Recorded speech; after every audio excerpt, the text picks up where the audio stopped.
Hello student, welcome to Dakshina e classroom. Myself Arvind Gupta, chemistry faculty at Dakshina foundation. आज हम लोग discuss करने जा रहे हैं जेईई एडवांस 2021 पेपर। पहले हम लोग पैटर्न देख लेते हैं कि किस तरीके से पैटर्न था। तो पेपर के अंदर आपके टोटल 4 सेक्शन थे। सेक्शन 1 के अंदर आपके सिंगल करेक्ट टाइप के क्वेश्चन थे।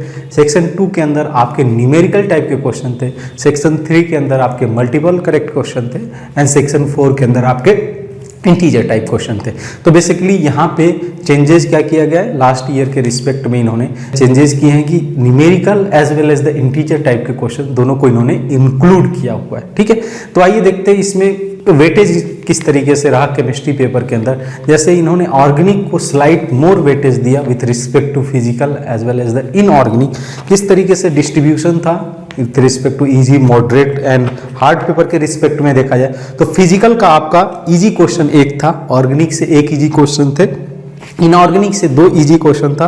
वैसे ही मॉडरेट की बात कर लें तो मॉडरेट में आपके फिजिकल के 3 मॉडरेट क्वेश्चन थे, 5 ऑर्गेनिक के मॉडरेट क्वेश्चन थे, इनऑर्गेनिक के 2 मॉडरेट क्वेश्चन थे। हार्ड की बात कर लें तो 3 आपके फिजिकल के थोड़े हार्ड क्वेश्चन थे एंड ऑर्गेनिक के जो है आपके 2 हार्ड क्वेश्चन थे, इनऑर्गेनिक में हार्ड क्वेश्चन नहीं थे। तो टोटल अगर इसी तरीके से डिस्ट्रीब्यूशन देखा जाए तो फिजिकल के 7 क्वेश्चन, ऑर्गेनिक के आपके 8 क्वेश्चन आउट ऑफ 19, इनऑर्गेनिक के 4 क्वेश्चन आउट ऑफ 19। वैसे ही अगर देखा जाए तो total 14 question easy to moderate type के थे, 5 क्वेश्चन ऐसे थे थोड़े जो हार्ड थे। तो बेसिकली आपका जो पेपर है वो वेटेज दिया गया था ऑर्गेनिक सेक्शन को और साथ साथ जो पेपर ओवरऑल पेपर की बात करें तो ये easy to moderate paper consider किया जाएगा। लास्ट में हम लोग वीडियो के अंत में जब सोल्यूशन डिस्कस कर लेंगे हम लोग चैप्टर वाइज भी एनालिसिस देख लेंगे कि इस चैप्टर को इन्होंने ज़्यादा वेटेज दे रखा था। तो आइए देखते हैं इसमें सेक्शन 1 जो कि बेसिकली आपका सिंगल करेक्ट टाइप के क्वेश्चन थे, जो कि 4 क्वेश्चन पूछे गए थे। इसमें मार्किंग स्कीम आपका सिंपल था, +3 मार्क्स जो है अगर अटेम्प्ट करते हो करेक्टली, 0 मार्क्स अगर नहीं करेक्ट करते हो, नहीं अटेम्प्ट करते हो, और -1 अगर जो है आप अदर केसेस में मिस अगर आप इनकरेक्ट करते हो। तो आइए देखते हैं इसमें क्वेश्चन 1, बड़ा इंटरेस्टिंग क्वेश्चन है ये।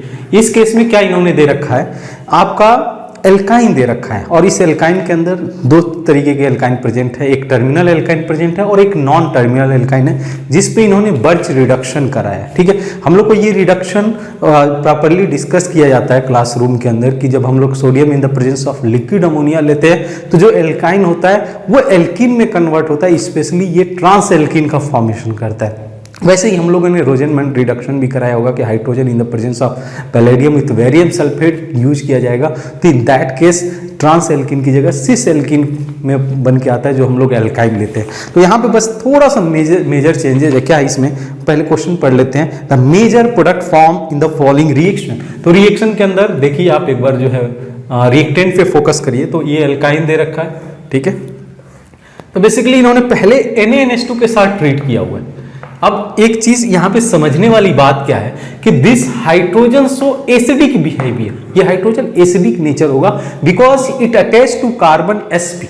तो कार्बन sp की इलेक्ट्रोनेगेटिविटी ज्यादा होती है, इसका जो pKa वैल्यू है दैट नियरली 25। अब इन्होंने reagent direct sodium in the presence of liquid ammonia का नहीं यूज किया है, इन्होंने पहले यूज किया है NaNH2 का। अब NaNH2 क्या है, one of the strong base हम लोग ऑर्गेनिक कंपाउंड के अंदर देखते हैं कि NH2- का रोल क्या होगा कि ये हाइड्रोजन को एक्सट्रैक्ट करके इसको एनाइन में कन्वर्ट कर देगा। ठीक है, अब इसका रिफ्लेक्शन क्या होगा, किस तरीके से ये चेंजेस लाएगा, ये थोड़ा सा अगर हम लोग बात करें तो देखो आप बेसिकली होगा क्या, ये चीज पहले ऑब्जर्व करोगे कि अब जो है हाइड्रोजन यहां से चला गया, ये निगेटिव चार्ज आ गया। इसके बाद जब हम लोग sodium in the presence of liquid ammonia use करते हैं तो देखो ये रिडक्शन आता है metal with proton, metal with acid. तो में sodium is act as a source of electron, तो ये इलेक्ट्रॉन इसको देता है बिकॉज ये स्लाइटली जो है न्यूक्लियोफिलिक या इलेक्ट्रोफिलिक आप बोल दो, ये नेचर शो करता है, ये इलेक्ट्रॉन गेन कर लेता है। उसके बाद जो अमोनिया होता है वो as a source of proton का काम करता है। अब प्रॉब्लम क्या आ जाती है, जब हम लोग टर्मिनल एल्काइन की बात करें, यहाँ पे टर्मिनल एल्काइन जब आपने इसको, और ये नॉन टर्मिनल एल्काइन जब आपने इसको NaNH2 के साथ ट्रीट किया तो इस हाइड्रोजन को इसने अपस्ट्रेट करके निगेटिव चार्ज जो है जनरेट कर दिया। ऑलरेडी ये इलेक्ट्रॉन रिच स्पीसीज है, इलेक्ट्रॉन रिच सेंटर में बोल सकता हूं, ये इलेक्ट्रॉन रिच सेंटर है। तो भाई सोडियम जब इसको इलेक्ट्रॉन देगा तो ऑब्वियसली ये मना करेगा, बिकॉज बोलेगा कि ऑलरेडी मेरे पास इलेक्ट्रॉन है, तुम अपना इलेक्ट्रॉन अपने पास रखो। तो sodium is going to donate electron to this non terminal alkyne, जिसकी बेसिस पे हम लोग क्या बोलेंगे कि यहाँ पे जो रिडक्शन आपको ऑब्जर्व करने को मिलेगा, ये रिडक्शन इस नॉन टर्मिनल एल्काइन पे होगा, और नॉन टर्मिनल एल्काइन क्या फॉर्म कर देगा, ट्रांस एल्कीन का फॉर्मेशन कर देगा। तो फाइनल प्रोडक्ट देखते हैं, ये क्या करेगा, जो अब फिर से NH3 से प्रोटॉन ये लेगा और ये कन्वर्ट हो जाएगा इसमें, ठीक है। उसके साथ साथ हम लोग का ऑब्जर्वेशन क्या होगा कि यहाँ पे जो एल्कीन है, ठीक है, ध्यान देना आप थोड़ा सा, इस केस में जो एल्कीन का फॉर्मेशन होगा, जो कि बेसिकली आपका ट्रांस एल्कीन यहाँ पे बन के आ जाएगा, like this, it is going to form a trans alkene. क्योंकि हम लोग को पता है कि यहाँ पे बर्च रिडक्शन के दौरान जो हाइड्रोजन आते हैं, यहाँ दोनों अपोजिट साइड से जो है जाके जुड़ते हैं इस ट्रिपल बॉन्ड के अलावा, तो यहाँ पे जो प्रोडक्ट होगा कुछ इस तरीके से आपको देखने को मिलेगा। तो बस यहाँ पे इन्होंने चेंजेस ये किया था कि भाई टर्मिनल एल्काइन भी है और नॉन टर्मिनल एल्काइन है, इसमें बस यही ध्यान में रखना था कि भाई जब हम लोग NaNH2 के साथ ट्रीट करेंगे तो इस एसिडिक हाइड्रोजन को एक्सट्रैक्ट करके अमोनिया यहाँ से रिलीज कर देगा। तो यहाँ पे ऑलरेडी जब ये इलेक्ट्रॉन रिच स्पीसीज हो गया, तो सोडियम से वाला क्यों इलेक्ट्रॉन लेने जाएगा, जब सोडियम इलेक्ट्रॉन लेगा नहीं तो फर्दर इसका रिडक्शन के बारे में हम लोग नहीं सोच सकते। ऑन द अदर हैंड, अगर नॉन टर्मिनल एल्काइन की बात करें तो इजीली ये सोडियम एक्सेप्ट कर सकता है, और जैसे ही सोडियम एक्सेप्ट करेगा, फर्दर जो है ये ammonia proton as a source of proton काम करेगा और इसको कन्वर्ट कर देगा किस में, एल्कीन में। तो यहाँ पे बेसिकली आपका trans alkene as a product form करके आ जाएगा, ट्रांस एल्कीन प्रोडक्ट फॉर्म करके आ जाएगा। तो बेसिकली आप देखो फर्स्ट ऑप्शन, ए ऑप्शन पे तो आपका दोनों के दोनों एल्कीन में कन्वर्ट हो गए, जो कि होगा नहीं। बी ऑप्शन के अंदर जो टर्मिनल एल्काइन है वो नॉन अफेक्टेड रहा, ठीक है, ये देख सकते हो, ये अफेक्ट नहीं हुआ है, और जो नॉन टर्मिनल एल्काइन है वो जो आपका ट्रांस एल्कीन का फॉर्मेशन कर दिया। वैसे ही डी ऑप्शन में देखा जाए तो दोनों के दोनों आपके सी एंड डी में देख लो, तो वहां पे जो नॉन टर्मिनल एल्काइन है वहां से वो उन्होंने सिस बनाया, तो वैसे ही हम लोग सी एंड डी ऑप्शन को डिस्कार्ड कर सकते हैं। हमारा जो इस केस में करेक्ट ऑप्शन होगा वो हो जाएगा बी। नेक्स्ट देखते हैं क्वेश्चन नंबर 2। तो ये आपका स्टीरियो आइसोमरेज का क्वेश्चन है। इन दिस केस इन्होंने पूछा हुआ है, among the following the confirmation that correspond to the most stable conformation of meso butane 2,3 diol। तो ब्यूटेन क्या हो जाएगा, ब्यूटेन 2,3 diol कुछ इस तरीके से स्ट्रक्चर होगा। अब इसमें मेसो कंपाउंड कंसीडर करना है, तो ये ऑप्शन जो दे रखा है इससे इन्होंने बेसिकली आसान कर रखा है क्वेश्चन को। जैसे आपको क्या देखना है कि अब अगर डाइऑल है 2,3 डाइऑल है, तो इस केस में गॉस फॉर्म ज्यादा स्टेबल होता है एंटी फॉर्म से, राइट। और दूसरा आपको ये ऑब्जर्व करना है कि जो गिवन कंपाउंड है वो आपका मेसो कंपाउंड है या नहीं है। तो आइए वन बाई वन स्ट्रक्चर को एनालाइज करते चलते हैं। पहले देखते हैं ऑप्शन ए के अंदर क्या दे रखा है इन्होंने।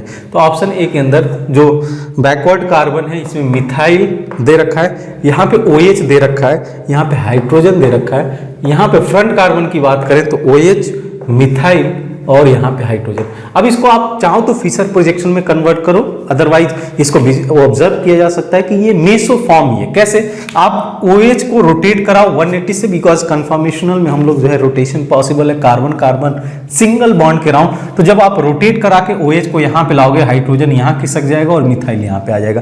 दैट मीन्स ये एक दूसरे को ओवरलैप कर रहे हैं, और जब सभी के सभी एक दूसरे को ओवरलैप करेंगे तो हम लोग इस पार्टिकुलर रिजल्ट पे आ सकते हैं कि the given compound is meso compound. तो सेकेंड फिर आता है कि क्या ये सबसे स्टेबल कंफर्मेशन होगा।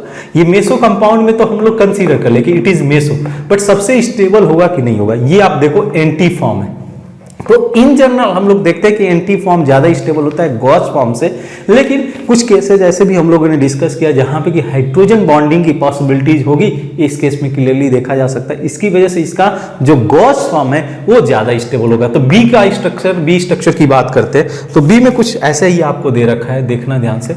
बैक कार्बन के अंदर आपका OH कुछ इस ओरिएंटेशन में दे रखा है, देन आपका मिथाइल है और यहाँ पे आपका हाइड्रोजन है, करेक्ट। यहाँ पे अगर बात किया जाए तो फ्रंट कार्बन में आपका OH दे रखा है, ठीक है, यहाँ पे आपका हाइड्रोजन है और ये मिथाइल है। तो क्लियरली आप क्या देखोगे कि ये हाइड्रोजन, पहले आप देखो कि ये आपका मेसो फॉर्म है कि नहीं है, फिर आप गॉस देखो।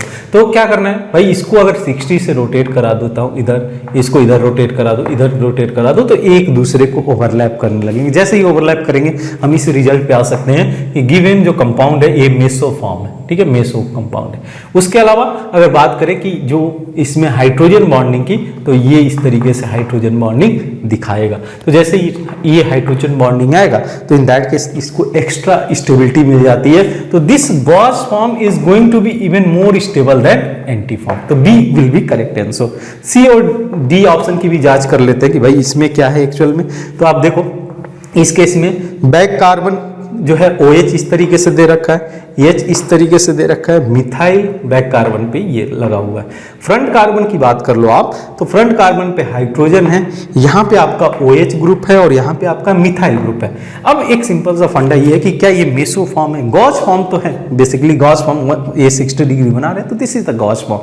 लेकिन क्या ये मेसो फॉर्म है, कैसे पता करेंगे? तो OH को आप रोटेट करा दो भाई 60 डिग्री से, ओवरलैप कर गया, अच्छी बात है। मिथाइल को यहाँ पे लाओ तो ओवरलैप नहीं कर रहा है, that means it is not a meso compound. ये देखने का सिंपल सा तरीका है, it is not meso compound. Yes, ये डाइस्ट्यूमर तो है उसका, ये डाइस्ट्यूमर है because it is the optically active isomers of this isomers. तो बेसिकली ये आपका मेसो कंपाउंड नहीं है, तो ये ऑप्शन नहीं हो सकता। सिमिलरली डी ऑप्शन की बात करें तो डी के केस में कुछ इस तरीके से दे रखा है, बैक कार्बन के साथ में आपका OH, मिथाइल और यहाँ पे आपका हाइड्रोजन है। फ्रंट कार्बन की बात करें तो फ्रंट कार्बन पे यहाँ पे OH लगा रखा है, यहाँ पे भी हाइड्रोजन बॉन्डिंग होगी, लेकिन एक प्रॉब्लम यहाँ पे बस यही छुपा है कि ये मेसो फॉर्म नहीं है। कैसे पता करेंगे? मिथाइल को यहाँ पे लाओ, इसको यहाँ पे ले जाओ, इसको यहाँ पे ले जाओ, क्लियरली आप देख सकते हो मिथाइल तो ओवरलैप कर रहा है, OH और H यहाँ पे ओवरलैप नहीं करेगा, H और OH ओवरलैप नहीं करेगा। तो इन दैट केस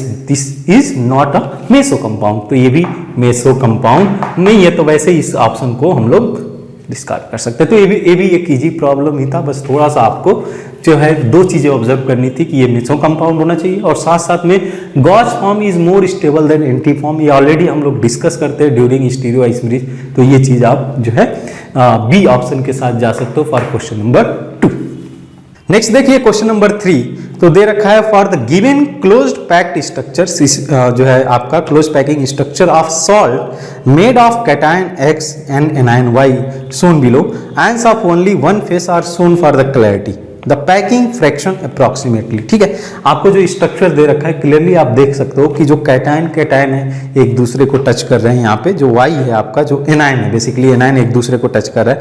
वैसे ही अगर बात किया जाए जो कैटायन है और जो है कैटायन दो एनायन को, चारों एनायन को टच किए हुए हैं, तो इस केस में बेसिकली आपको चाहिए कि जो है रेडियाई हम लोग कैलकुलेट कर पाए in the terms of side, जो इसका यूनिट का साइड होगा उसके रिस्पेक्ट में, साइड लेंथ होगा उसके रिस्पेक्ट में हम लोग कैटायन के साइज को मेजर कर पाए रेडियाई को, और एनायन के जो है साइज को मेजर कर पाए। तो कैसे किया जा सकता है? तो क्लियरली अगर आप जो है इस पे फोकस करो, इसके जो साइड पे किसी एक एज पे फोकस करो, तो यहाँ पे कुछ इस तरीके से आपका बना हुआ है। ठीक है, कुछ ऐसे आपका इस यहाँ पे बना हुआ है लाइक दिस। ठीक है, तो यहाँ पे क्या होगा, ये बेसिकली आपका एनायन है, इसका रेडियाई मान लेते हैं R माइनस। तो यहाँ से क्लियरली आप देख सकते हो कि 2R minus is equal to A। ठीक है, 2R minus is equal to A।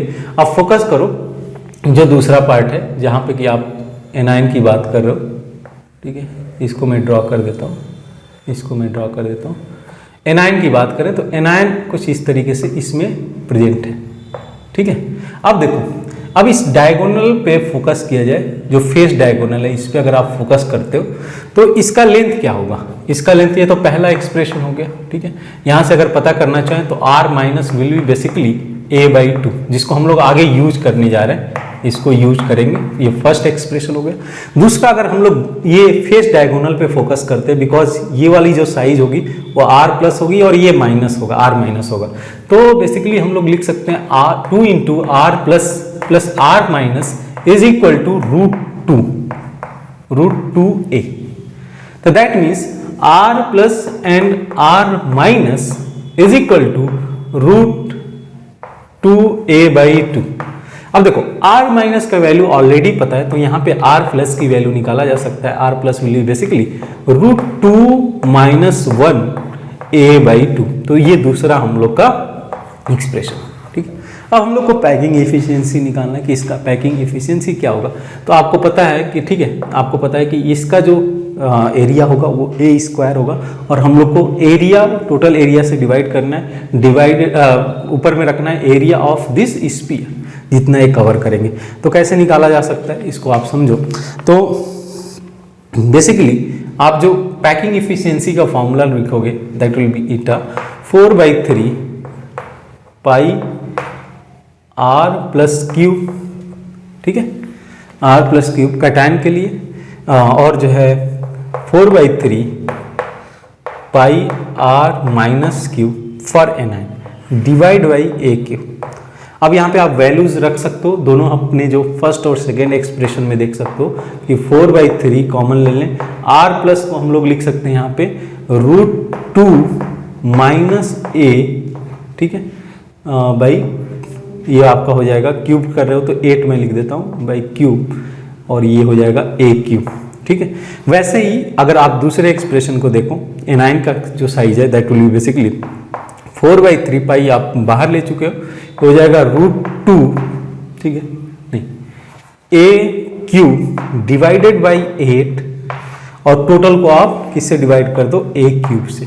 तो ए क्यूब कैंसिल, इसको अगर आप सिंप्लीफाई करते हो दैट विल बी बेसिकली 4/3 पाई की वैल्यू 3.14 ले लो, √2 माइनस 1 को हम लोग जो है 0.414 जो है √2 होता है, इसको आप माइनस कर देना, ठीक है, 1.414 होगा तो 414 power cube divide by 8 plus 1/8, यही चीज़ रखोगे, ठीक है। 8 को बाहर ले सकते हो, सिंप्लीफाई कर दो, ये 2 हो जाएगा, तो ये हो जाएगा 1/6 इंटू 3.14 इंटू आपका 1 प्लस 4.4 क्यूब, तो 1 प्लस 4.4 क्यूब, ऐसे थोड़ा सिंप्लीफाई करके आप इसको ला सकते हो। तो ये जो वैल्यू आएगा ये आएगा 0.63 के नियर, that means B option will be correct for question number 3। Next question इसमें दे रखा है the calculated spin only magnetic moment of this two complexes that is chromium NH3 6 ठीक है, इसका जो है मैग्नेटिक मोमेंट कितना होगा, स्पिन ओनली मैग्नेटिक मोमेंट, और दूसरा कॉम्प्लेक्स दे रखा है आपका CuF6 3-। बड़ा सिंपल सा है, इसमें आप क्रोमियम की बात करें तो यहाँ पे क्रोमियम आपका +3 ऑक्सीडेशन स्टेट में, दैट मीन्स इसका जो कॉन्फ़िगरेशन होगा वो होगा आपका D3, ठीक है, D3, क्योंकि ग्राउंड स्टेट में क्रोमियम 0 का जो कॉन्फ़िगरेशन होगा आपका 3D5 4s1, 3 इलेक्ट्रॉन, क्योंकि +3 ऑक्सीडेशन स्टेट में 3 इलेक्ट्रॉन निकाल दिया आपने, तो इन दैट केस ये आपका 3 अनपेयर्ड इलेक्ट्रॉन रह जाएंगे d ऑर्बिटल के अंदर, ठीक है। यहाँ पे और कुछ करने वाली बात नहीं है, आपके पास क्या दिख गया 1 2 3 ये ऑर्बिटल में, और साथ में अगर आप इजी ऑर्बिटल लेते हो तो यहाँ पे जो है वैकेंट होगा, तो यानी कि 3 अनपेयर्ड इलेक्ट्रॉन है, तो मैग्नेटिक मोमेंट स्लाइटली 3 से ज़्यादा होगा, बिकॉज आप फॉर्मूला क्या रखते हो, mu is equal to n into n+2 Bohr magneton, n is the number of unpaired electron, और हम लोग हमेशा बोलते हैं कि आप कैलकुलेशन के लिए मत जाना, जितने नंबर ऑफ अनपेयर्ड इलेक्ट्रॉन है उससे स्लाइटली वैल्यू थोड़ा सा ज़्यादा होगा, तो यानी कि 3 to 4 के बीच में जो वैल्यू दे रखा होगा वो आंसर हो जाएगा, तो ये हो जाएगा आपका 3.87, म्यू इज इक्वल टू 3.87, बहुत सिंपल सा है। दूसरा पार्ट इसमें बात करते हैं, तो यहाँ पे कॉपर आपका +3 ऑक्सीडेशन स्टेट में, कॉपर +3 ऑक्सीडेशन स्टेट में, तो यहाँ पे जो इसका कॉन्फ़िगरेशन होगा, इलेक्ट्रॉनिक कॉन्फ़िगरेशन होगा, ये आपका इनिशियली क्या होता है 3D10 4s1, ये आप याद रखना, तो यानी कि 3 इलेक्ट्रॉन निकाल दे तो ये इसका कॉन्फ़िगरेशन होगा 3D8। अब ये चूंकि वीक फील्ड लिगेंड है तो कुछ इस तरीके से आपका इसमें डिस्ट्रीब्यूशन जाएगा इलेक्ट्रॉन का, 1 2 3 देन 4 5 देन 6 7 8, तो 2 अनपेयर्ड इलेक्ट्रॉन है, n की वैल्यू यहाँ पे 2 हुई, यहाँ पे n की वैल्यू 3 थी, तो यहाँ पे अगर इस फॉर्मूले में रखते हो तो जो आपका स्पिन ओनली मैग्नेटिक मोमेंट होगा वो स्लाइटली 2 से ज़्यादा होगा, कैलकुलेशन करने की जरूरत यहाँ पे भी नहीं है, तो म्यू इज इक्वल टू 2.84 यहाँ पे दे रखा है इन्होंने, तो in that case for question number 4 option A will be correct. आगे बढ़ते हैं सेक्शन 2 के तरफ। यहाँ पे जो मार्किंग स्कीम है इसमें देखिए आपके 3 क्वेश्चन कंटेन किया गया था और ये न्यूमेरिकल टाइप के क्वेश्चन थे। There are 2 question corresponding to each question and +2 marking था करेक्ट मार्किंग के लिए और 0 था in all other cases, means negative marking नहीं थी। इसको आपको 2 डेसिमल तक जो है राउंड ऑफ करके लिखना था। आइए देखते हैं इसमें। तो पहला आपका क्या दे रखा है कि for the following reaction, question number 5 and 6 जो है हम लोग देखते हैं। यहाँ पे रिएक्शन कुछ इस तरीके से दे रखा है, देखिए आप ध्यान से। मैग्नीशियम कार्बाइड ले रखा है इन्होंने और इसको इन्होंने वाटर के साथ हाइड्रोलिसिस किया हुआ है, ठीक है। अब यहाँ पे मैं हमेशा बताता कि कैसे इसको प्रोडक्ट को बनाया जा सकता है। देखो आप C3 अगर हम लोग चार्ज का डिस्ट्रीब्यूशन करें तो इस पे आएगा C3 4-, यानी कि आपको इस 4 हाइड्रोजन को बैलेंस करने के लिए चार हाइड्रोजन वाटर से आप दोगे, तो यहाँ पे आपका जो प्रोडक्ट आएगा वो C3H4 आएगा और C3H4 मतलब आपका प्रोपाइन आएगा। तो यहाँ पे जो प्रोडक्ट बन के आएगा ये आएगा CH3 C triple bond C, ठीक है, प्रोपाइन का। इसके बाद इन्होंने ये 4 ग्राम जो है आपका P बन के आएगा, दिस इज बेसिकली और 4 ग्राम, ठीक है। चलिए ये सही है, 4 ग्राम आया। उसके बाद इन्होंने इसको ट्रीट किया हुआ है NaNH2 फॉलोड बाई MEI। तो अभी हम लोगों ने देखा NH2 माइनस इस प्रोटॉन को एब्स्ट्रैक्ट करके एनायन में कन्वर्ट करेगा और ये न्यूक्लियोफिलिक अटैक कर देगा। दैट मीन्स यहाँ पे जो प्रोडक्ट आएगा ये आपका आ जाएगा C triple bond C CH, that is ब्यूट-2-1, ठीक है। ये आपका की हो गया विथ 75% यील्ड, यहाँ पे आपका 75% यील्ड है, तो दिस इज की। उसके बाद इन्होंने इसको ट्रीट किया हुआ है किसके साथ में, red hot iron tube, red hot Fe tube. ये भी बहुत पहले ऐसे क्वेश्चन पूछे जा चुके हैं जहां पे कि हम लोग जो है बेंजीन का फॉर्मेशन करते थे यूजिंग द इथाइन, ठीक है। तो एसिटिलीन का यूज करके हम लोग जो है बेंजीन का प्रिपरेशन करते थे हाई टेम्परेचर, और यहाँ पे जो यील्ड दे रखा है दैट इज बेसिकली 40%। तब होगा क्या, यहाँ पे polymerisation will takes place and it is going to form this product, right. ये इस प्रोडक्ट का फॉर्मेशन करेगा CH3 CH3 CH3, सभी कार्बन पे CH3 जुड़ जाएगा। ये आपका फाइनल प्रोडक्ट हो जाएगा R, जो कि बेसिकली आपका X ग्राम, ठीक है। अब सेकेंड पार्ट की तरफ चलते हैं। तो सेकेंड पार्ट के अंदर ये इन्होंने इस रिएक्शन को किसके साथ ट्रीट किया हुआ है, इसको इन्होंने ट्रीट किया हुआ है Hg2+ के साथ, Hg2+ के साथ में इन द H+, और यहाँ पे 100% यील्ड आ रहा है। अब हम लोग को पता है कि इसमें क्या होता है कि Hg इन एसिडिक मीडियम अगर हम लोग Hg2+ का यूज करें तो बेसिकली यहाँ पे हाइड्रेशन विल टेक्स प्लेस, यहाँ पे H आएगा OH आएगा जो कि इनॉल का फॉर्मेशन करेगा and enol will be not so stable, तो वो तुरंत कीटो फॉर्म में कन्वर्ट हो जाएगा and it is going to form acetone like this is going to form acetone. अब इसके बाद इन्होंने इसको, तो बेसिकली ये 100% यील्ड है। उसके बाद इन्होंने क्या किया, इसको बैरियम हाइड्रोक्साइड के साथ ट्रीट किया हुआ है, दिस इज प्रोडक्ट S। इसको इन्होंने बैरियम हाइड्रोक्साइड के साथ ट्रीट किया हुआ है, तो that is basically our aldol condensation. तो इसके 2 मोल्स रिएक्ट करेंगे, तो दैट मीन्स जो प्रोडक्ट होगा, आप सिंपली प्रोडक्ट बना सकते हो। कैसे आएगा देखो आप, तो यहाँ पे मैं CH3 लगा देता हूँ, यहाँ पे CH3 लगा देता हूँ, यहाँ पे कार्बन 2 हाइड्रोजन यहाँ से और 1 ऑक्सीजन हटा देना, आपका फाइनल प्रोडक्ट बन के आ जाएगा। तो यहाँ पे आपका CH आ जाएगा, C double bond O CH3, right. ये फाइनल प्रोडक्ट आपको देखने को मिलेगा जो आपका T है। और यहाँ पे इन्होंने 80% यील्ड बोला है कि यहाँ से यहाँ 80% यील्ड है। उसके बाद इसको इन्होंने ट्रीट किया है NaOCl, ठीक है।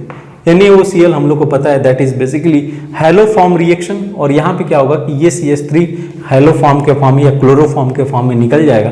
तो जो फाइनल यहाँ पे प्रोडक्ट आप देखोगे CH3 CH C double bond O-, चूंकि इन्होंने हाइड्रोलिसिस नहीं दिया हुआ है, बट हम लोग जी इन जनरल जो भी क्वेश्चंस देखते हैं उसमें फाइनली एसिडिक हाइड्रोलिसिस करा ही देते हैं। तो यहाँ पे आपका OH आ जाएगा, ठीक है। तो ये जो प्रोडक्ट है यहाँ पे जो हमारा यील्ड दे रखा है दैट इज बेसिकली 80%, और ये आपका प्रोडक्ट STU है। ये बोला गया है कि this is going to decolourise Baeyer's reagent. तो अगर बेयर्स रिएजेंट को डीकलराइज कर रहा है that means it contain the double bond. इस चीज को ये प्रूव कर रहा है। अब हम लोग को दो चीजें पता करनी है यहाँ पे। ये आपका रहा Y ग्राम और ये रहा आपका X ग्राम। ये X और Y की वैल्यू पता करनी है। पहले अगर क्वेश्चन नंबर 5 की बात करें तो आपका इसमें the value of X is, हम लोग को X की वैल्यू पता करनी। तो आइए देखते हैं इसमें।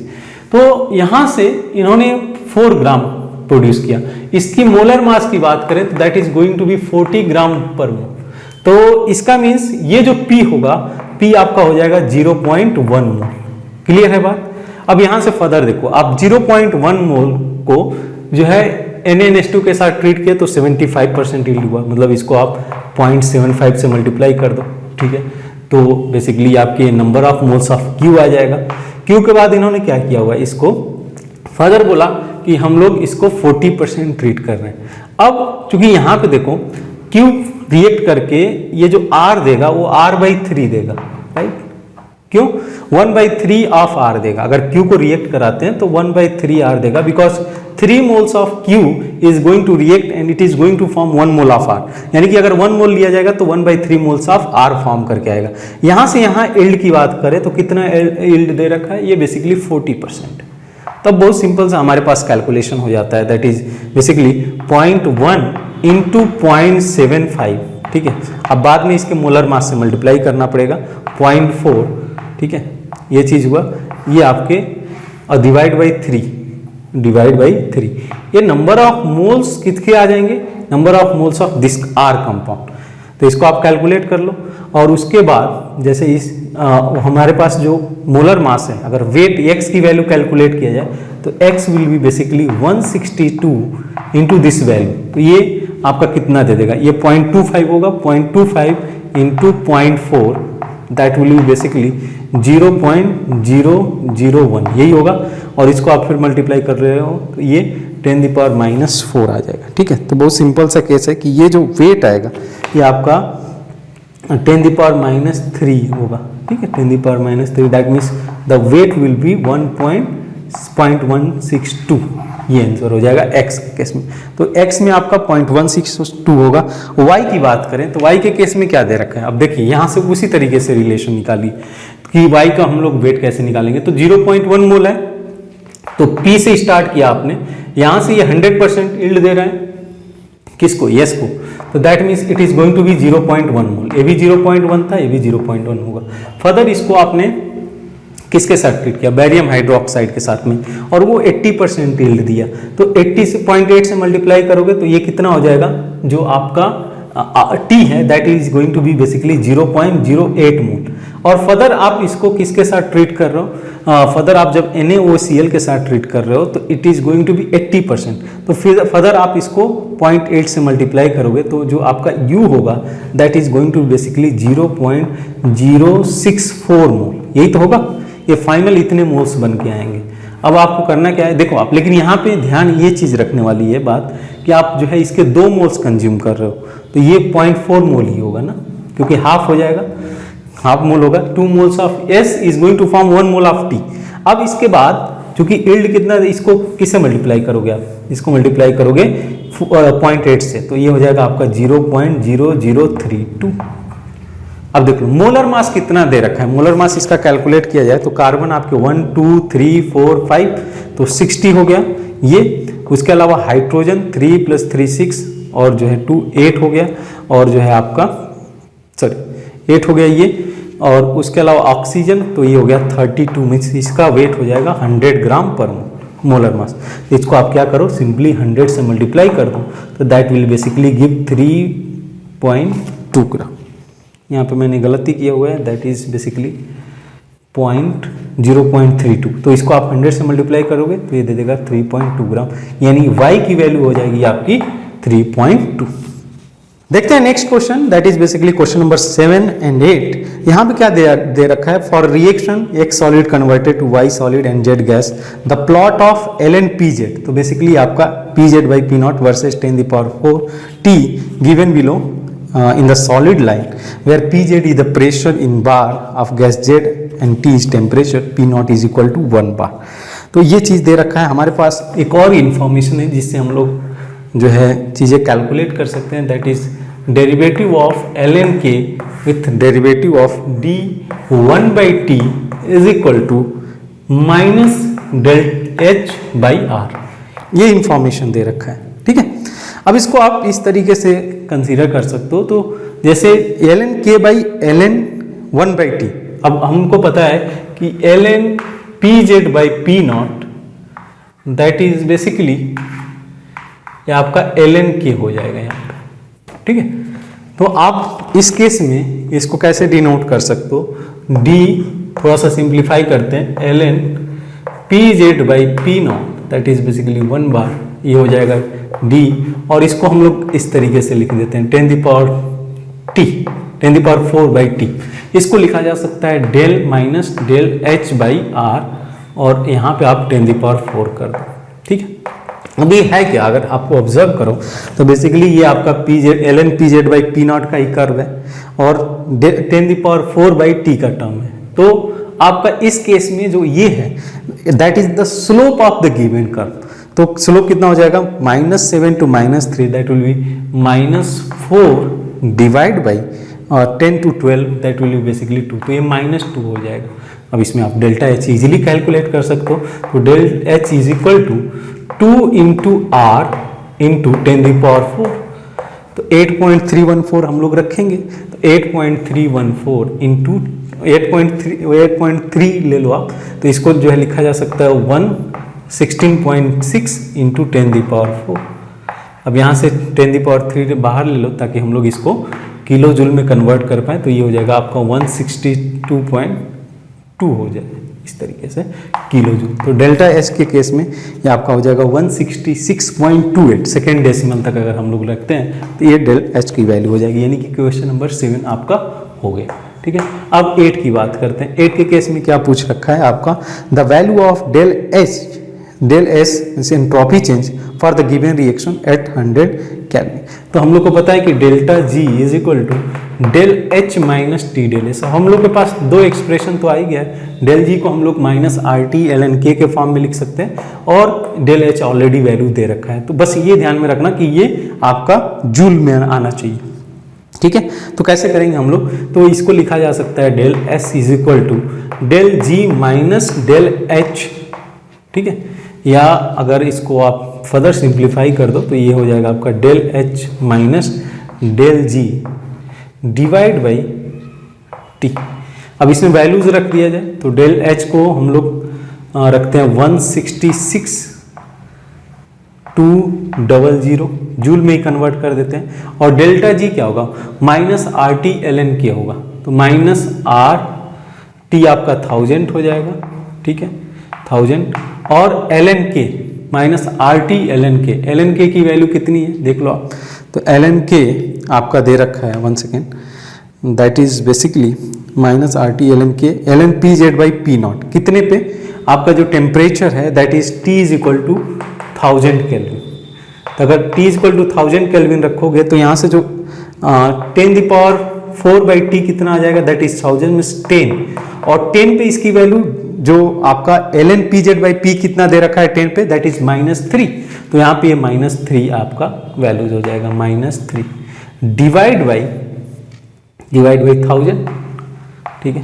तो इसको कैसे लिखा जा सकता है, ये लिखा जा सकता है 100, ठीक है, 166 -RT/ln k, ठीक है, -ln k होता है ना, -RT/ln k, ये k की वैल्यू आपका ln k की वैल्यू है -3, तो दैट विल बी बेसिकली 166 ये हुआ, ठीक है, माइनस आपका 8.314 166.2 8.314 इंटू 3, ठीक है, क्योंकि आप जो है जूल में निकाल रहे हो इतना जूल हो जाएगा, तो ये वैल्यू आपको दे देगा 141.34, ठीक है, ये आपका वैल्यूज आ जाएगा।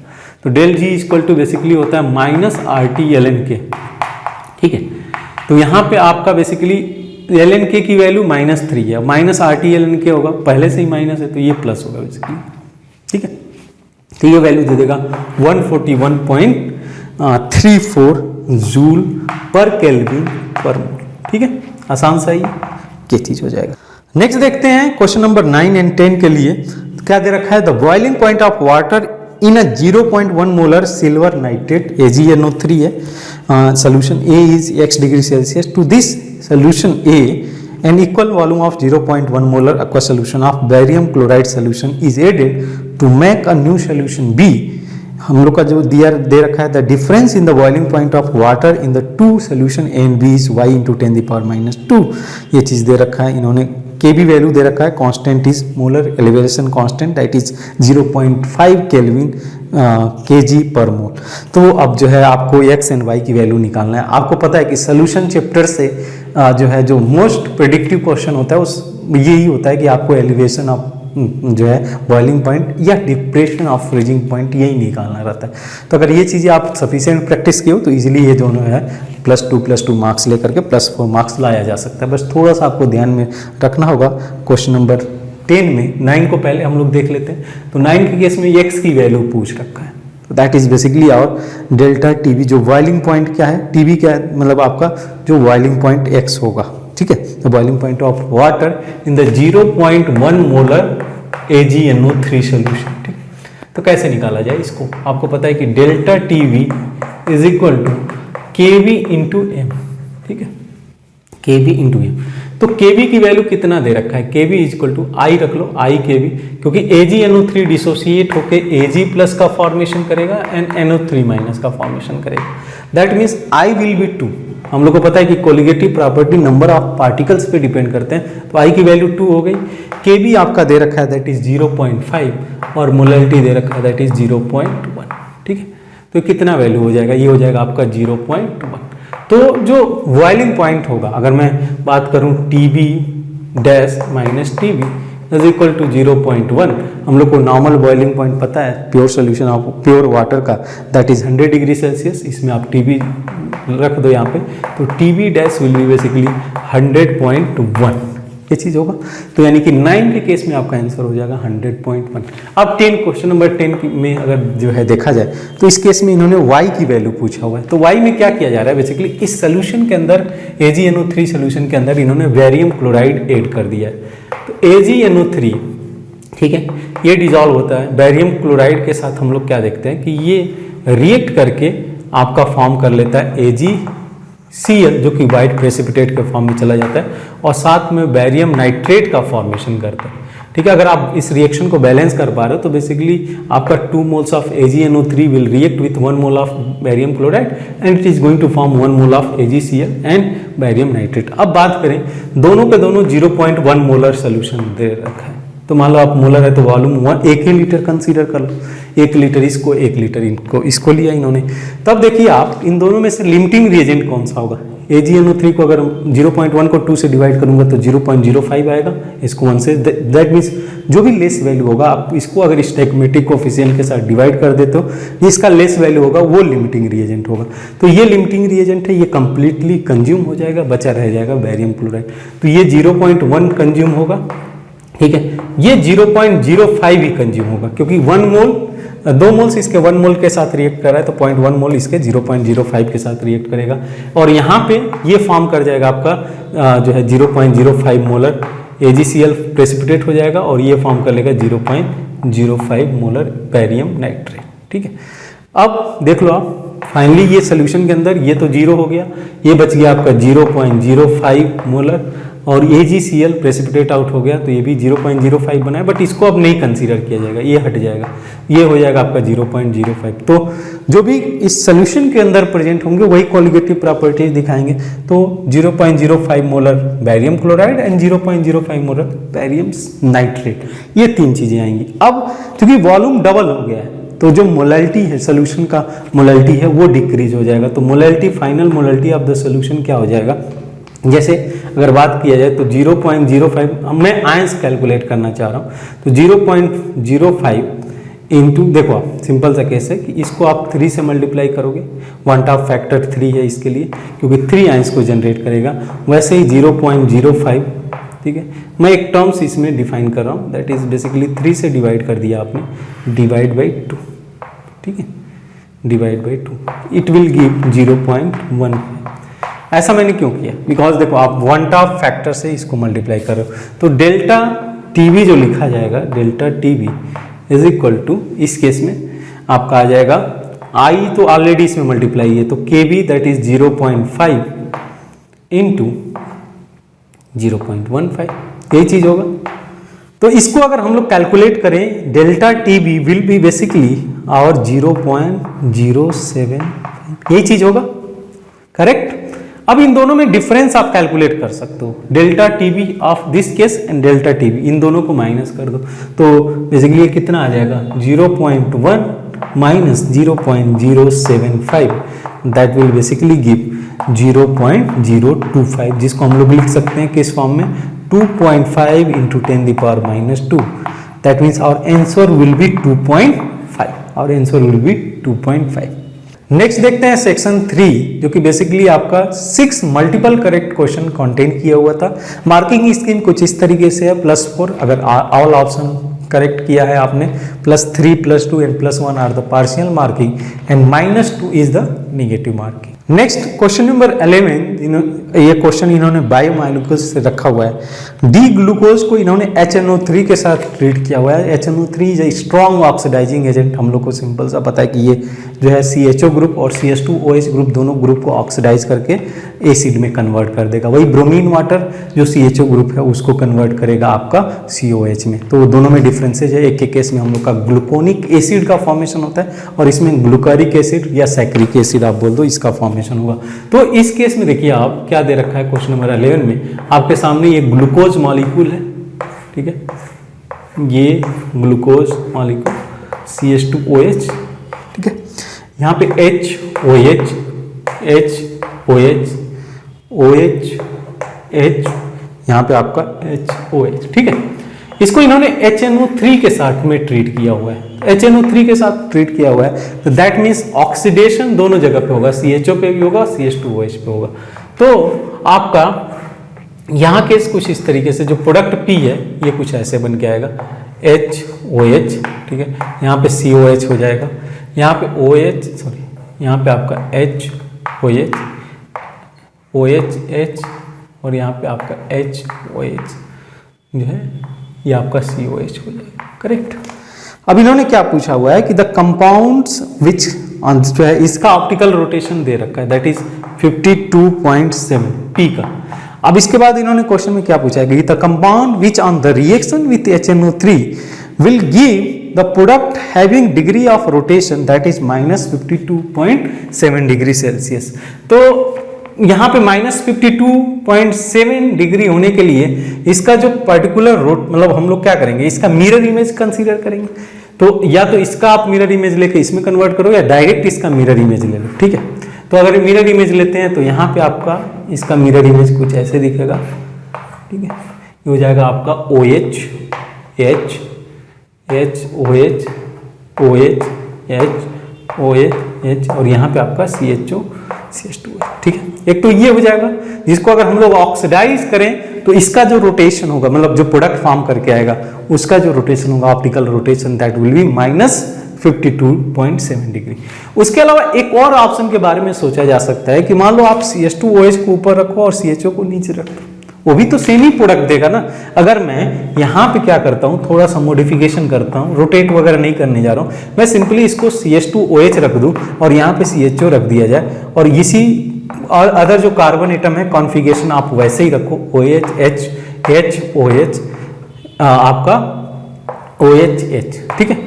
तो क्या ये प्रोडक्ट ऑक्सीडाइज होने के बाद दोनों के दोनों आपके ये प्रोडक्ट नहीं देंगे? ध्यान दो आप एक बार, ये वाला दोनों के केस में सेम ही प्रोडक्ट आएगा, आपका COH यहाँ पे होगा, COH यहाँ पे भी होगा और आपका ये हो जाएगा OH H H OH, this is OH H और this will be OH।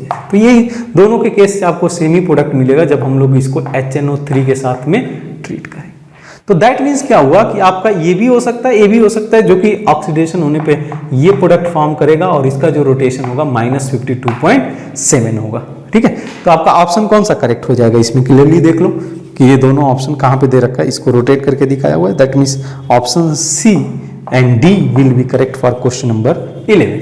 Next देखिए क्वेश्चन नंबर 12। तो in this case they have given the reaction of K Q with pH S minus is going to form and yield an organic compound, and this organic compound that give positive carriers test on the treatment with Na2O2 followed by addition of barium chloride. अब होता क्या है कि जब organic compound जो कि sulphur contain करेगा, important चीज यही है कि ये ऑर्गेनिक, पहली बात तो एक क्यू रिएक्ट करके ऑर्गेनिक कंपाउंड जनरेट करे and this should contain sulphur such that कि अगर इसको Na2O2 के साथ अब रिएक्ट जब कराओगे ना, it is going to form sulphate. ठीक है, इसको Na2O2 स्ट्रॉन्ग ऑक्सीडाइजिंग एजेंट और फाइनली इसको सल्फेट में कन्वर्ट कर देता है। इसके बाद जब हम लोग इसको बेरियम क्लोराइड के साथ ट्रीट करते हैं तो it is going to form barium sulphate, white 50 of barium sulphate. और इस बेसिस पे इस जो मेथड है, ठीक है, ये जो मेथड है इसको हम लोग बोलते हैं कैरियस मेथड, कि कोई ऑर्गेनिक कंपाउंड जो कि सल्फर कंटेन किया हुआ है उसको Na2O2 के साथ ट्रीट करते हैं, it is going to form sulphate on the reaction with barium chloride, it is going to generate barium sulphate, white precipitate. अब क्वेश्चन रेज यही होता है कि दो चीजें होनी चाहिए कि गिवन जो क्यू है एक तो इसके साथ रिएक्ट करे एंड द सेकेंड की ऑर्गेनिक कंपाउंड सल्फर को कंटेन करने, उससे बनने वाला प्रोडक्ट सल्फर को कंटेन करे। तो आइए इसमें देखते हैं पहला ऑप्शन ए। तो ऑप्शन ए के अंदर क्या दे रखा है कि आपका फ्लोरीन दे रखा है बेंजीन रिंग के साथ में और इसके ऑर्थो एंड पैरा पोजीशन पे NO2 ग्रुप को लगा रखा है। तो that means this two are the electron withdrawing group. यहाँ सिंपली SNAR रिएक्शन होगा, एरोमेटिक न्यूक्लियोफिलिक सब्स्टिट्यूशन, जब हम लोग pH S माइनस के साथ ट्रीट करेंगे, इसको ये हटा के यहाँ से रिप्लेस कर देगा। तो दैट मीन्स जो फाइनल प्रोडक्ट होगा ये आपका कुछ ऐसे दिखेगा। इसके पैरा पोजीशन पे सॉरी यहाँ पे आ जाएगा NO2, यहाँ पे रहेगा आपका NO2 और यहाँ पे आपका आ जाएगा SPH। तो दैट मीन्स दिस फाइन, एक तो है कि ये रिएक्ट किया पहली बार, ठीक है, yield of organic compound that contain sulphur, और इस सल्फर कंटेन कर रहा है, तो ये आपका ऑप्शन ए करेक्ट हो जाएगा। बी की बात कर ले तो बी के केस में क्या है कि आयोडीन दे रखा है, लेकिन इस आयोडीन के मेटा पोजीशन पे NO2 ग्रुप को लगा रखा है इन्होंने। तो हम लोग को पता है कि दैट मीन्स अगर ये ऑर्थो एंड पैरा पोजीशन पे नहीं है तो इसका -m इफेक्ट इस वाले पोजीशन पे नहीं रखे होगा, और जब हम लोग इसको रिएक्ट भी कराना चाहेंगे PSS माइनस के साथ में, कोई भी रिएक्शन अकर नहीं होगा, बिकॉज ये जो दोनों NO2 हैं ये मेटा पोजीशन पे प्रेजेंट है आयोडीन के। Then next is C option की बात करें तो सी के केस में क्या है कि ऑलरेडी कंपाउंड जो है सल्फर तो कंटेन किया हुआ है, नो डाउट। इन्होंने यहाँ पे एक दे रखा है S मिथाइल और यहाँ पे NO2 दे रखा है, साथ में ब्रोमीन दे रखा है। अब इसको जब हम लोग रिएक्शन कराएंगे pH S माइनस के साथ में तो यहाँ पे भी कोई रिएक्शन नहीं होगा, बिकॉज ब्रोमीन के रिस्पेक्ट में मेटा पोजीशन पे NO2 ग्रुप प्रेजेंट है। That means this SNAR reaction will not takes place, और जब SNAR नहीं होगा, लेकिन जो यहाँ पे इसमें सल्फर कंटेन किया हुआ है, लेकिन हमें बोला गया था कि क्यू pH S माइनस के साथ रिएक्ट करे तब ठीक होगा, तो सी नहीं हो सकता है ऑप्शन, ठीक है, क्योंकि ये रिएक्शन होगा ही नहीं, यहाँ पे कोई रिएक्शन हो नहीं रहा है। डी की बात कर लें तो डी भी इंटरेस्टिंग केस है। यहाँ पे क्या है कि SNAR तो नहीं हो रहा है, बट SN2 रिएक्शन यहाँ पे आपको देखने को मिलेगा जब आप इसको ट्रीट करोगे। किसके साथ में देखिए आप कि फिनाइल pH S माइनस के साथ ट्रीट करोगे, ये न्यूक्लियोफिलिक अटैक करेगा, क्लोरीन को यहाँ से रिप्लेस कर देगा। तो जो फाइनल प्रोडक्ट है ये आप कुछ इस तरीके से देखोगे, ये आ जाएगा आपका SPH और यहाँ पे मिथाइल सल्फर, ठीक है, ये रिएक्ट भी कर रहा है और फाइनल प्रोडक्ट के अंदर सल्फर भी कंटेन किया हुआ है। तो सल्फर को ऑक्सीडाइज करके सल्फेट में कन्वर्ट करेगा इन कैरियस मेथड, और फर्दर उस सल्फेट को बेरियम क्लोराइड के साथ ट्रीट करेंगे तो white precipitate of barium sulphate मिल जाएगा। तो डी ऑप्शन भी करेक्ट है, यानी कि क्वेश्चन नंबर 12 में हम लोग बोल सकते हैं A and D are the correct option. Next देखिए क्वेश्चन नंबर 13। तो in this case they have given the correct statement related to colloids are. यहाँ पे ये सरफेस केमिस्ट्री से इन्होंने क्वेश्चन दे रखा है। पहला दे रखा है the process of precipitating of colloidal salt by electrolyte is called the peptization. जो पहला ऑप्शन है इसको हम लोग बोलते हैं कोगुलेशन।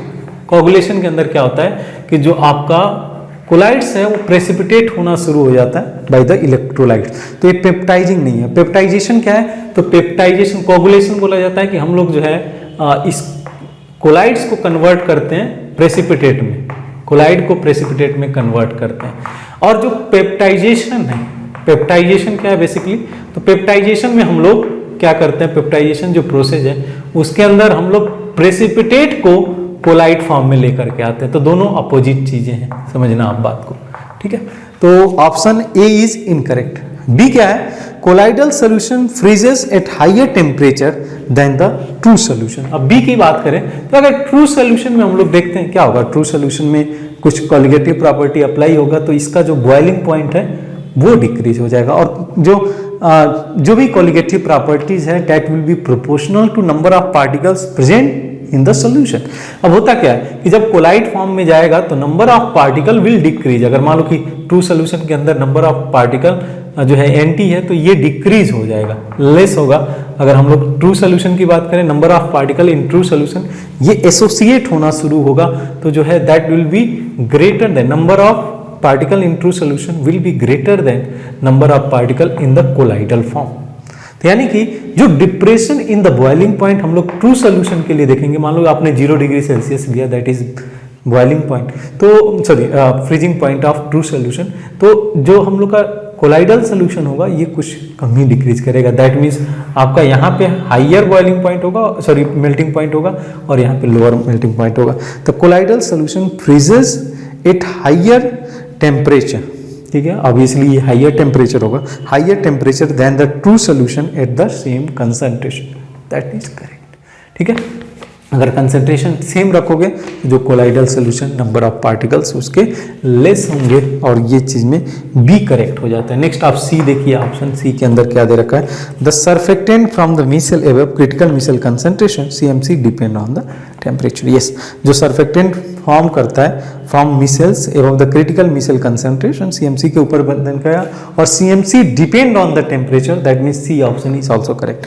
डी के अंदर, डी में क्या दे रखा है, मिसल्स आर मैक्रोमॉलिक्यूलर कोलाइडर। नहीं, जो डी की बात करें तो जो आपका मिसल्स हैं दे आर एसोसिएटेड, 3 टाइप के आपके जो है कोलाइड्स होते हैं, मैक्रोमॉलिक्यूलर, मल्टीमॉलिक्यूलर एंड एसोसिएटेड। तो जो मिसल्स हैं, micelles are associated colloids, associated collide.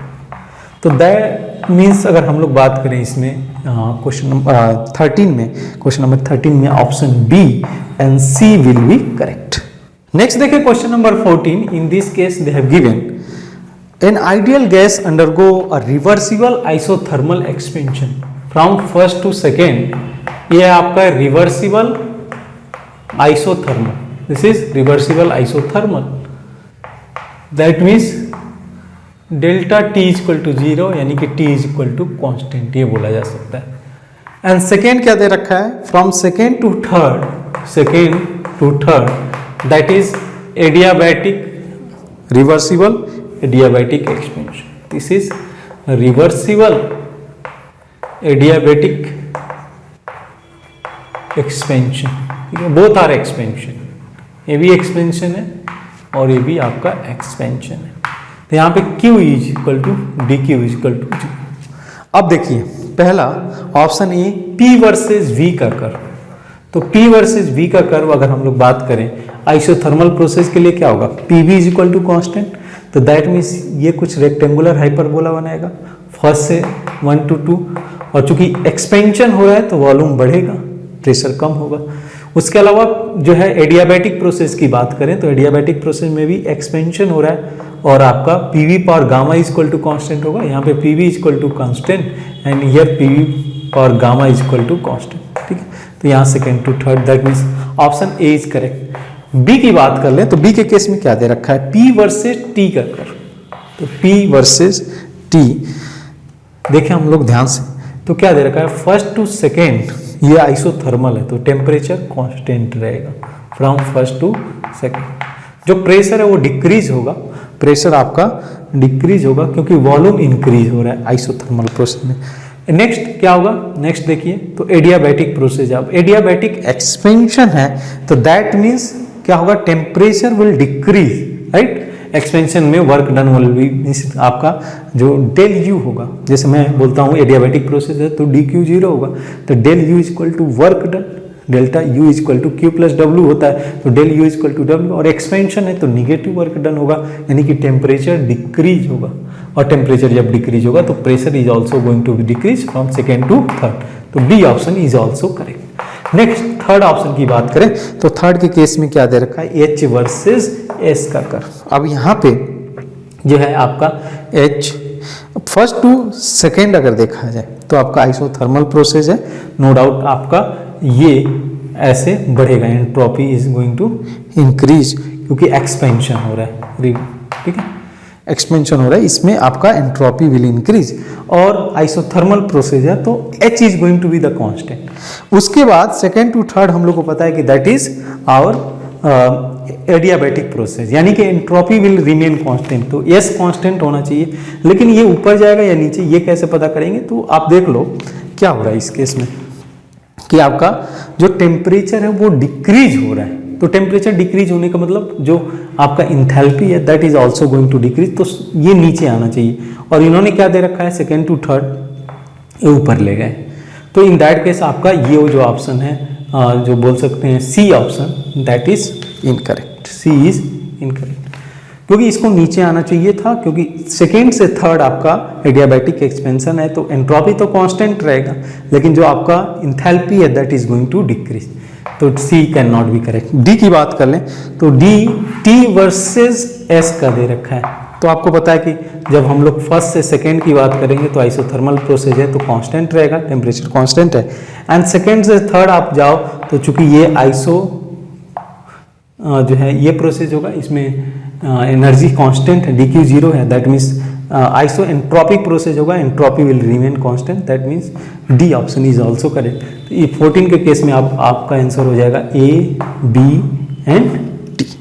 Next in question number 15 that is from metallurgy, in this case they have asked the correct statement related to metal extraction process. ये भी एक अच्छा सा problem है, क्या दे रखा है ऑप्शन ए के अंदर, a mixture of PbS and PbO undergo self reduction to produce Pb plus SO2। Yes, ये रिएक्शन हम लोग को देखने को मिलता है कि PbO और PbS आपस में रिएक्ट करते हैं, self reduction will takes place, एक ऑक्सीडाइज होगा और एक रिड्यूस होकर के ये कन्वर्ट कर देंगे, Pb का फॉर्मेशन कर देंगे along with SO2, that means option A is correct. Then B की बात कर लें तो बी के अंदर क्या बोल रखा है इन्होंने कि in the extraction process of copper from copper pyrite silica is added to produce copper silicate. ये गलत है, सिलिका ऐड किया जाता है ताकि जो आयरन ऑक्साइड है Fe2O3 रहे, इसको ये कन्वर्ट कर ले, फेरस ऑक्साइड को कन्वर्ट करके, ये अगर हम लोग सिलिका का यूज करते हैं, ठीक है, SiO2 का, ताकि ये बना ले आपका FeSiO3 फेरस सिलिकेट का फॉर्मेशन करेगा, ठीक है। तो यहाँ पे आपका बहुत सिंपल सा केस है, FeO बेसिकली लेते हैं कि FeO आपका FeSiO3 फेरस सिलिकेट का फॉर्मेशन करता है, ना कि कॉपर सिलिकेट का। वो ऐसे भी सोच सकते हो, आप कॉपर का प्रोसेस करो, मीन्स आयरन के ऑक्साइड को आपको रिप्लेस करना होगा, तो बी तो आपका इनकरेक्ट हो जाता है। सी के केस में क्या दे रखा है इन्होंने, सी में दे रखा है कि पार्शियल ऑक्सीडेशन ऑफ सल्फाइड और of copper by roasting produce followed by self reduction produce the blister copper. Yes, ये भी सही है कि जो हम लोग लेते हैं क्या कि जो सल्फाइड ओर है कॉपर का, इसका हम लोग जो है रोस्टिंग कराते हैं तो कॉपर ऑक्साइड फॉर्म करता है, और ये जो है आपस में रिएक्ट करके कॉपर प्लस SO2 का फॉर्मेशन करेंगे। यहाँ जो जनरेट होने वाला कॉपर है उसको हम लोग ब्लिस्टर कॉपर बोलते हैं। नेक्स्ट डी की बात करें तो डी के अंदर क्या दे रखा है कि in a cyanide process zinc powder is utilized to precipitate gold from, तो पहले गोल्ड को ट्रीट किया जाता है सोडियम साइनाइड के साथ में इन द प्रेजेंस ऑफ O2, और वो जो है ये इस कॉम्प्लेक्स का फॉर्मेशन करता है, दैट इज NaAuCN4, ठीक है। अब इसको जब हम लोग जिंक के साथ ट्रीट करेंगे तो ये जिंक इसका कॉम्प्लेक्स फॉर्म कर लेगा और फाइनली ये Au को फॉर्म कर जाएगा, Au प्रेसिपिटेट आ जाएगा और जिंक का कॉम्प्लेक्स बना लेगा, तो Na2ZnCN4 का फॉर्मेशन करेगा लाइक दिस, तो ये Au यहाँ पे प्रेसिपिटेट आउट हो जाएगा, तो D is also correct, C is also correct, तो इस केस में आंसर हो जाएगा A, C and D। Next देखिए क्वेश्चन नंबर 16, तो in this case a mixture of two salt is used to prepare a solution S which give the following result, ठीक है। तो S बेसिकली aqueous solution है जिसके अंदर दो salt present है, इसको इन्होंने डाइल्यूट HCl के साथ ट्रीट किया हुआ है, तो डाइल्यूट HCl के साथ में ये व्हाइट प्रेसिपिटेट का फॉर्मेशन, केवल व्हाइट 50 का फॉर्मेशन कर रहा है, ठीक है। तब इस केस में ये थोड़ा सा आपको पता होगा, दिस इज बेसिकली और ग्रुप फर्स्ट कैटायन के लिए जो रिएजेंट यूज किया जाता है कि डाइल्यूट HCl के साथ ट्रीट करोगे एंड द रिस्पेक्टिव क्लोराइड का फॉर्मेशन हो जाएगा। इसमें जो कैटायन हो सकते हैं वो हो सकते हैं आपके Ag+, ठीक है, Ag+ का सॉल्ट हो सकता है जो कि व्हाइट प्रेसिपिटेट देगा AgCl। वैसे ही Hg2+2 हो सकता है, Hg2+, ये भी क्लोराइड का मर्कुरस क्लोराइड बनाएगा। और Pb2+ हो सकता है जो कि बेसिकली PbCl2 का फॉर्मेशन करेगा। इसका सॉल्ट हो सकता है जब हम लोग HCl के साथ ट्रीट करेंगे तो व्हाइट प्रेसिपिटेट। तो ये हमारे केसेज हो सकते हैं। उसके अलावा यहाँ पे इसको इन्होंने जब NaOH के साथ ट्रीट किया हुआ है, डाइल्यूट NaOH के साथ में, तो यहाँ पे भी व्हाइट PPT का ही फॉर्मेशन हो रहा है। अब देखते हैं 1 by 1 ऑप्शन को कंसीडर करते हैं। तो correct option for the salt mixture is, पहला ये दे रखा है PbNO3, देख लो आप ऑप्शन में, lead nitrate along with zinc nitrate, ठीक है। अब यहाँ पे तीनों केस में इसके साथ में क्या देखते हैं हम लोग कि ये जब NaOH के साथ रिएक्ट करता है तो Ag2O का जो है प्रेसिपिटेट फॉर्म करता है, ठीक है, ब्राउन प्रेसिपिटेट का फॉर्मेशन करेगा। वैसे ही Hg2+ येलो प्रेसिपिटेट का फॉर्मेशन करेगा, Hg2 ये भी फॉर्म कर जाएगा जब इसको NaOH के साथ रिएक्ट कराएंगे। तो यहाँ पे आपका Ag+ नहीं हो सकता है और Hg2+ नहीं हो सकता, because this two are going to react with NaOH, ये सिल्वर ऑक्साइड और यहाँ पे मर्क्यूरिक ऑक्साइड जो कि कलर्ड कंपाउंड है ये फॉर्म करेंगे। हम लोग को व्हाइट प्रेसिपिटेट चाहिए, तो लेड नाइट्रेट हो सकता है बिकॉज लेड HCl के साथ रिएक्ट करेगा तो लेड क्लोराइड का फॉर्मेशन करेगा। जिंक नाइट्रेट सोल्यूशन में डिजॉल्व भी रहेगा, इसके कोई रिएक्शंस नहीं देखने वाले हैं। देन वैसे ही अगर हम लोग इसको बात करें इसके साथ में NaOH तो PbOH ट्वाइस देगा, दैट मीन्स लेड हाइड्रोक्साइड का फॉर्मेशन करेगा। तो ऑप्शन ए करेक्ट है। बी की बात कर ले तो बी के केस में क्या है, Pb लेड नाइट्रेट, तो लेड नाइट्रेट से कोई प्रॉब्लम नहीं है। और दूसरा आपका बिस्मथ NO3 है, तो ये भी कोई दिक्कत नहीं है बिकॉज ये तो इसके साथ रिएक्ट नहीं करेगा। PbCl2 फॉर्म करेगा व्हाइट प्रेसिपिटेट HCl के साथ रिएक्ट करके, और ये दोनों के दोनों हाइड्रोक्साइड का फॉर्मेशन करेंगे जब ये NaOH के साथ रिएक्ट करेंगे। तो that means B is also correct. C की बात कर लें तो आपका AgNO3 दे रखा है। अब AgNO3 के साथ प्रॉब्लम ये है कि जब ये NaOH के साथ रिएक्ट करेगा तो it is going to generate Ag2O जो कि कलर प्रेसिपिटेट होगा, ये आंसर नहीं हो सकता है। जहां तक बात करें bismuth nitrate, that is not going to create problem, लेकिन AgNO3 आ गया तब वो आंसर नहीं हो सकता है। वैसे ही डी की बात करें तो PbNO3 ट्वाइस है जो कि आपका लेड नाइट्रेट है, एंड लेड नाइट्रेट के साथ दिक्कत नहीं है, बट आपका जो Hg2+ है दैट इज सिल्वर नाइट्रेट, ये रिएक्ट करके मर्कुरस नाइट्रेट ये रिएक्ट करके HgO का फॉर्मेशन करेगा जो कि वंस अगेन आपका कलर्ड प्रेसिपिटेट का फॉर्मेशन ये कर देगा। तो ये दोनों चीजें मतलब इसको हम लोग नहीं कंसीडर कर सकते हैं, और correct option will B A and B। Next बढ़ते हैं सेक्शन 4 की तरफ। तो ये बेसिकली आपका इंटीजर टाइप के 3 क्वेश्चन दे रखे हैं इसमें, और मार्किंग था इसका +4 अगर आप करेक्टली इसमें कर जाते हो। अदर केसेस में इन्होंने 0 रखा था, means there was no negative marking for integer type question, ठीक है। तो ये मार्किंग स्कीम रहा सेक्शन 4 का। आइए देखते हैं इसमें हम लोग क्वेश्चन नंबर 17। तो इस केस में आपका क्या दे रखा है, बोला गया the maximum number of possible isomers including stereoisomers which may be form on the monobromination of one methyl cyclohexene, ठीक है। तो इसमें एक चीज यही ध्यान रखने वाली बात थी कि हम लोग यहाँ पे एलाइलिक रीअरेंजमेंट करा सकते हैं। जनरली हम लोग रेडिकल में नहीं देखते हैं एक्सेप्ट एलाइलिक रीअरेंजमेंट। तो पहले हम लोग एलाइलिक पोजीशन वाले को 1 by 1 कंसीडर करते हैं, और पहले हम लोग जनरेट करते हैं यहाँ से बनने वाला, ठीक है। यहाँ से जब ये एलाइलिक पोजीशन है, ये एलाइलिक पोजीशन है, ये एलाइलिक पोजीशन, तो यहाँ पे पहले रेडिकल जनरेट करके देखते हैं, ठीक है। देखो ध्यान से आप, तो ये रेडिकल जनरेट होगा, ठीक है, और यहाँ से हम लोग रीअरेंजमेंट करा के अनदर रेडिकल को जनरेट कर सकते हैं, that is basically this, correct. यहाँ पे रेडिकल आ जाएगा जब आप रीअरेंजमेंट कराओगे। तो अब जब यहाँ पे आप ब्रोमिनेशन करा तो इससे जो बनने वाला प्रोडक्ट है, ठीक है, यहाँ मतलब डायरेक्ट मैंने रेडिकल बनाया, इससे प्रोडक्ट क्या बनेगा, यहाँ पे ब्रोमीन जोड़ दो, यहाँ पे आप ब्रोमीन जोड़ दो, तो ये तो आपका कायरल सेंटर हो गया। तो यहाँ पे आपका R और S दोनों बन के आएंगे, और ये कायरल सेंटर नहीं जनरेट कर रहा है, यहाँ पे एक सिंगल प्रोडक्ट ही आएगा, ठीक है। तो 3 प्रोडक्ट यहाँ से आ गए। तो नेक्स्ट टच करते हैं इस वाले एलाइलिक पोजीशन को, ठीक है, इस वाले एलाइलिक पोजीशन को नेक्स्ट देखते हैं। तो इस केस में देखिए आप ध्यान से, आपका यहाँ पे रेडिकल जनरेट हुआ, डबल बॉन्ड, अब जो है आप यहाँ पे अगर ब्रोमिनेशन करा तो इसमें रीअरेंजमेंट भी कराया जा सकता है और रीअरेंजमेंट करा के जो अनदर रेडिकल है वो जनरेट कर सकते हो कुछ इस तरीके से, ठीक है। ये रेडिकल आ जाएगा, यहाँ पे ये डबल बॉन्ड आ जाएगा और ये यहाँ पे आ जाएगा, करेक्ट।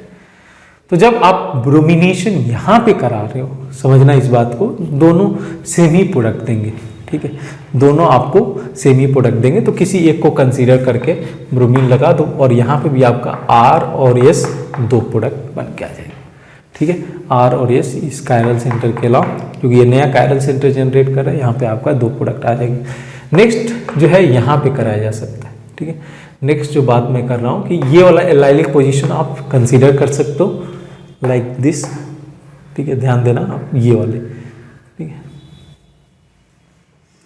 अब इसमें क्या है कि रीअरेंजमेंट कराओगे तो रीअरेंजमेंट कराने से आपको जनरेट करेगा यहाँ पे कुछ इस तरीके से रेडी, समझना ध्यान से, यहाँ पे डबल बॉन्ड, ठीक है, और यहाँ पे आपका जो है जब ये करा दोगे तो यहाँ पे रेडिकल आ जाएगा, करेक्ट ना।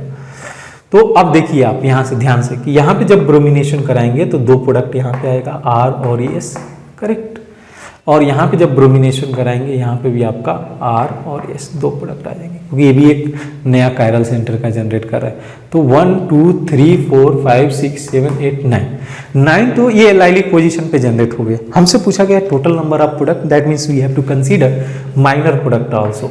तो इसके अलावा जो एलाइलिक पोजीशन है उसके अलावा कहाँ कहाँ ब्रोमिनेशन कराया जा सकता है, यहाँ पे तो ये कायरल सेंटर जनरेट करेगा, तो यहाँ पे भी आप R प्लस S ले सकते हो। वैसे ही ब्रोमिनेशन हम लोग इस वाले कार्बन पे भी करा सकते हैं, तो इन दिस केस ऑल्सो ये जो है कायरल सेंटर होगा तो R प्लस S ही आएगा, ठीक है। ये दो हो गए, तो 4 यहाँ से और 9 यहाँ से, टोटल नंबर ऑफ प्रोडक्ट अगर आप काउंट करते हो तो that will B 13, means 13 will be correct answer for question number 17। Next देखिए क्वेश्चन नंबर 18। तो in this case they have given in the reaction given below the total number of atom having sp2 hybridization in the major product। दोनों reaction आसान है, alkene का ozonolysis कराया है, that is reductive ozonolysis, आपका जो है यहाँ पे कीटोन का फॉर्मेशन करेगा। इसके बाद इन्होंने हाइड्रोक्सिल अमीन के साथ में ट्रीट किया हुआ है जो कि ऑक्साइम का फॉर्मेशन कर जाएगा। तो आइए रिएक्शन को थोड़ा सा ऑब्जर्व करते हैं। रिएक्शन कुछ इस तरीके से, ध्यान दीजिएगा, यहाँ पे 8 मेंबर रिंग लाइक दिस और यहाँ पे डबल बॉन्ड है। अब जब आप इसका रिडक्टिव ओजोनोलिसिस कराओगे, यानी कि oxygen in the presence of H2O, clearly ये बॉन्ड ब्रेक हो जाएगा। एक ऑक्सीजन आप इसको दो, एक ऑक्सीजन इसको, एक ऑक्सीजन इसको और एक ऑक्सीजन इसको। तो जो प्रोडक्ट आपको दिखेगा यहाँ पे कुछ इस तरीके से दिखेगा, ध्यान देना, ठीक है। ऐसे कुछ यहाँ पे आपका 8 मेंबर का रिंग वैसे ही रहेगा, इसमें कोई चेंजेस नहीं होगा। और यहाँ पे आपका फिर से 5 मेंबर रिंग, यहाँ पे ऑक्सीजन ऑक्सीजन। अब इसके बाद इन्होंने NH2OH के साथ में ट्रीट किया हुआ है, दैट इज हाइड्रोक्सिल अमीन। अब NH2OH का रोल क्या होगा, यहाँ से हाइड्रोजन और यहाँ से ऑक्सीजन हटा दो, तो जो फाइनल प्रोडक्ट है कुछ इस तरीके से देखने को मिलेगा, NOH, ठीक है। वैसे ही यहाँ पे NOH। सिमिलरली अगर आप बात करते हो यहाँ पे ऐसे ही रिंग रहेगा, क्लियर बात है। और यहाँ पे वंस अगेन अगर मैं बात करूँ, ये NHOH करेक्ट। अब इसमें पूछा हुआ है आपसे कि टोटल नंबर ऑफ जो है total number of atoms having sp2 hybridisation. तो ये कार्बन sp2 हाइब्रिडाइजेशन में आएगा, ये कार्बन आ गया, ये कार्बन आ गया, 4 कार्बन हो गए, ठीक है। आपसे ये भी पूछ सकता था नाइट्रोजन, कार्बन भी अलग अलग पूछ सकते थे, तो कार्बन 4 हो गए। नाइट्रोजन की बात करें तो ये भी नाइट्रोजन भी 4 हो गए। और ऑक्सीजन, चूंकि ऑक्सीजन का लोन पेयर ये रेजोनेंस का पार्ट है, तो इसको भी हम लोग लोन पेयर को हम लोग हाइब्रिडाइजेशन में नहीं कंसीडर करेंगे, यानी कि ये सभी ऑक्सीजन भी sp2 हाइब्रिडाइज होंगे, यानी कि जो ऑक्सीजन है ये 4 हो जाएंगे। तो टोटल 4 + 4 12 एटम्स हैं, हमसे एटम पूछा गया है, तो 12 atoms are there which are sp2 hybridize. तो for question number 18 12 will be. Next देखिए question number 19। In this case the total number of possible isomers of this complex, that is platinum complex with ammonia NH3 4 and Cl2 Br2, ठीक है। अब ये आपका coordination compound का isomerism का problem है, पहले भी बताया गया कि इससे क्वेश्चंस पूछे जा रहे हैं। तब देखो आप इससे क्या क्या जनरेट कर सकते हो, 3 केसेज आप जनरेट कर सकते हो। एक तो यही चीज हो जाएगा आपका प्लेटिनम NH3 4Cl2, एक यही कॉम्प्लेक्स हो जाएगा, ठीक है, इसको आप 2+ लिख दो। दूसरा हो जाएगा आपका प्लेटिनम, जिसमें आप ब्रोमीन को अंदर ला सकते हो, NH3 ब्रोमीन को कॉम्प्लेक्स के अंदर रख दो, एक ये हो गया। और एक ऐसा केस हो सकता है कि एक क्लोरीन हो जाए और एक ब्रोमीन हो जाए, NH3 क्लोरीन एंड ब्रोमीन, ठीक है। अब ये तो रहे इसके स्ट्रक्चरल, और अब स्टीरियो की बात करें तो इन दैट केस प्लेटिनम के रिस्पेक्ट ये जो है दोनों क्लोरीन को ट्रांसफॉर्म में रखा जा सकता है और अमोनिया को यहाँ पे पुट किया जा सकता है, ठीक है, NH3 और इसी का एक सिस कॉन्फ़िगरेशन आ जाएगा। दैट मीन्स प्लेटिनम क्लोरीन यहाँ रख लो आप, क्लोरीन यहाँ पे NH3, इस पोजीशन पे भी NH3, यहाँ पे NH3 और यहाँ पे भी आपका NH3। वैसे ही दो इस केस में भी आएंगे कि ब्रोमीन को आप सिस और ट्रांस दोनों पे रख सकते हो, तो दो प्रोडक्ट यहाँ से। इस केस में भी वही सेम कहानी होगी कि क्लोरीन और ब्रोमीन को आप ट्रांस कॉन्फ़िगरेशन पे रख दो, गिविंग अमोनिया यहाँ पे रहे, अमोनिया यहाँ पे, अमोनिया यहाँ पे, और क्लोरीन ब्रोमीन को, और दोनों सभी के सभी ऑप्टिकली नेगेटिव है because that will contain plane of symmetry. तो अगर इन दोनों को आप एक सिस ओरिएंटेशन पे रख देते हो तो नेक्स्ट आइसोमर्स जनरेट होगा। और यहाँ पे क्लियरली देख सकते हो कि there is the plane of symmetry जो कि इसको बाइसेक्ट करेगा दो हिस्सों में, such that one half will be mirror image of another half. तो all will be optically inactive और टोटल नंबर ऑफ आइसोमर्स जो पूछा गया that will be going to be 6। तो 6 will be correct answer for question number 19। आप एक बार chapter wise analysis देख लो कि कौन से चैप्टर को वेटेज इन्होंने रखा हुआ है। और फाइनली ये पेपर 1 आपका इजी टू मॉडरेट क्वेश्चन होगा। कई क्वेश्चन आप इजीली कर सकते थे, कुछ में न्यूमेरिकल था, कुछ टाइम टेकिंग था, बट ओवरऑल प्रोसेस पेपर जो है आपका इजी टू मॉडरेट रहा, ठीक है। तो फिर मिलेंगे हम लोग पेपर 2 के साथ में। आई होप कि आपने अच्छा किया होगा। All the best.